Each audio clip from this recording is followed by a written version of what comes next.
The fight for my land. A battle against a rogue HOA. The morning sun was barely up when I heard the crackle of a megaphone outside my ranch. You are surrounded. Step out with your hands where we can see them. I stood frozen on my porch, coffee mug in hand, wearing nothing but boxers and a stunned expression. For sheriff's deputies crouched behind their squad cars, guns drawn, parked at the gate of my 18-acre property. Behind them, a woman in a crisp navy blazer stood smugly next to a golf cart, a laminated badge pinned to her chest. Her name was Karen Mitchell, president of the HOA from the neighborhood across the hill, a neighborhood I wasn't even part of. This wasn't a misunderstanding. This was a declaration of war. My name's Tom Harrison. I'm 52, a retired civil engineer who sold my business to buy this ranch in the rolling hills outside Austin, Texas. I wanted peace, open skies, and a place to raise my 2 German shepherds, Max and Rusty, without nosy neighbors or petty rules about fence heights or barn colors. I'd spent months ensuring this land was free from any HOA. My deed had a clear non-HOA clause, verified twice by my lawyer. So why were the cops here? And why was Karen Mitchell smirking like she'd already won? The trouble started 6 months earlier, when I first moved in. The ranch was everything I dreamed of: a small garden, a chicken coop I built myself, and solar panels on the barn. It was paradise until the drones showed up. At first, I thought it was some kid playing around. But when the same white quadcopter hovered over my property at 7 a.m. 3 days in a row, I got suspicious. On day 4, I shot it down with a BB gun. That afternoon, Karen knocked on my door, clipboard in hand, her smile sharp as a blade. "You must be the new neighbor," she said, not offering a handshake. "We've had complaints about noise and unapproved structures on HOA land." I blinked. "I'm not in your HOA." My lawyer confirmed it. Her smile tightened. "We're all part of a community here." She handed me a welcome package filled with fake violations, noise complaints, improper fencing, even a claim my 3 chickens were excessive livestock. I told her I wasn't signing anything. I thought that would be the end of it. I was wrong. Karen escalated fast. Over the next few weeks, I got fake fines for my porch light staying on too long. My mail started arriving late. Packages vanished. One morning, I found my garden trampled, with footprints leading back to the road. I installed cameras and caught Karen's golf cart parked on the hill at 3 a.m. I filed a report, but the sheriff brushed it off, saying Karen was passionate but harmless. I felt like an outsider, powerless against her influence. That's when I called my lawyer, David Cohen, a sharp property law expert from Austin. He reviewed my deed and grinned. "She's got no legal ground to stand on. If she's using HOA resources to harass you, we can sue." We documented everything. I built a 10-foot fence with private property, non-HOA signs, added motion lights, and installed a secure mailbox. Then Karen made her boldest move yet. She filed a county complaint, claiming my solar panels and chicken coop violated HOA aesthetic standards despite my land being outside their jurisdiction. The county opened an investigation, and the sheriff showed up with a courtesy notice. That led to the morning the deputies surrounded my ranch, accusing me of storing explosives in my shed. I nearly laughed. My shed held nothing but a chainsaw, a lawnmower, and some propane tanks. "Check it yourself," I told them. They did. It was empty of anything illegal. But then I heard Max barking wildly. I turned and saw smoke rising behind the barn, where Rusty was tied up near the backup generator. I dropped my coffee and sprinted over, heart pounding. A greasy rag was stuffed into the fuel vent, smoldering. Someone had tried to set it on fire with my dog just feet away. I doused it with water from a rain barrel, untied Rusty, and held him close, his fur trembling under my hands. This wasn't just harassment. This was attempted arson.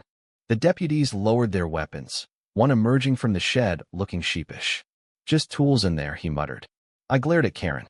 "Is this how you treat people who don't join your club? By trying to burn their property down?" Her smile faltered. The lead deputy softened. "We may need a statement. This looks like criminal mischief."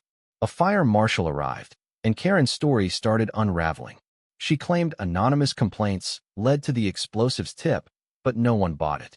David arrived and took over, advising me to stay quiet while he built a case. We filed a civil suit against Karen, the HOA, and her cousin, Mark Reynolds, a former HOA board member caught on camera sneaking onto my land with what looked like a gas can.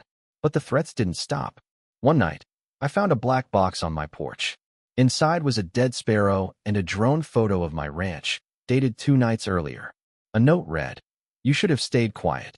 I didn't sleep, my shotgun by my side, Max and Rusty on high alert. Then came the bombshell. A former HOA member, Sarah Jenkins, showed up with a flash drive. "Karen knew you weren't in the HOA," she said. "She called you a threat." The drive contained emails, drone logs, and a non-compliant list with my name on it. Sarah revealed Mark was Karen's cleanup guy, sent to intimidate me. We handed the drive to the sheriff and went public. I filmed an interview with a Texas YouTube channel exposing HOA abuses. The video, titled "HOA Targets Man Who's Not Even a Member," went viral, racking up millions of views. The backlash was swift. Locals shared their own stories about Karen's overreach, fined a farmer 2 miles away for parking a tractor, blocked a county road with a private gate, even sued a widow for a blue mailbox. 2 other ranchers, Jim Larson and Emily Parker, filed complaints, revealing similar harassment. The sheriff launched a formal investigation, and a fire marshal confirmed the generator fire was deliberate. But Karen wasn't done. My chickens, 12 hens, and 2 roosters vanished one night. The coop left eerily clean. Boot prints suggested a planned theft. Then I received a map in the mail, marking 5 non-HOA properties, mine labeled with a red X and the number 5. A note read, "You're not finished. You're just first." I drove to the other marked properties, finding abandoned ranches and terrified owners. One, Laura Bennett, told me her horses were poisoned after she refused to sell to Karen's group. Another, Mike Turner, showed me a burned garage from a suspicious fire. The final twist came on June 9th, a date scribbled on a weathered note I found nailed to Laura's fence. He wouldn't sell, so we made him disappear. That night, my motion sensors pinged. A woman in black was marking my fence with red tags, like those on condemned properties. I confronted her, shining a flashlight. She smiled coldly. "You think Karen was the end?" She dropped a flash drive and vanished into the trees. That drive exposed everything. Karen was part of a shadowy group called the Land Expansion and Acquisition Project, LEAP, which used HOAs to pressure landowners into selling for development projects. The other ranches on the map had been targeted too. Those who sold got payouts. Those who resisted faced sabotage. My public fight had made me their biggest threat. The county acted fast. Deputies raided the HOA office, arresting Karen. They found drones, burner phones, and a database of non-compliant residents. Karen had funneled HOA funds to Mark and a Houston security firm for community enforcement. Mark was caught in Mississippi, trying to flee. Karen took a plea deal, naming higher-ups in LEAP. A state task force launched, and the story hit national news. HOA scandal uncovers land grab conspiracy. 6 months later, my ranch is quiet again. A local farmer donated new chickens, and the solar panels hum softly. Max and Rusty chase rabbits in the fields. But I keep the cameras on, the sensors active, the gate locked. I nearly lost everything, and I'll never let my guard down again. This fight wasn't just about land, it was about standing up to bullies who think they can control you. To anyone facing similar injustice, if drones buzz your yard or threats land in your mailbox, don't back down. Fight smart, fight loud, and fight together. What do you think? Have you ever faced a bully like Karen, or an injustice that pushed you to your limit? Share your story in the comments. Do you believe violence, like my confrontation with the trespasser, is ever justified to protect what's yours?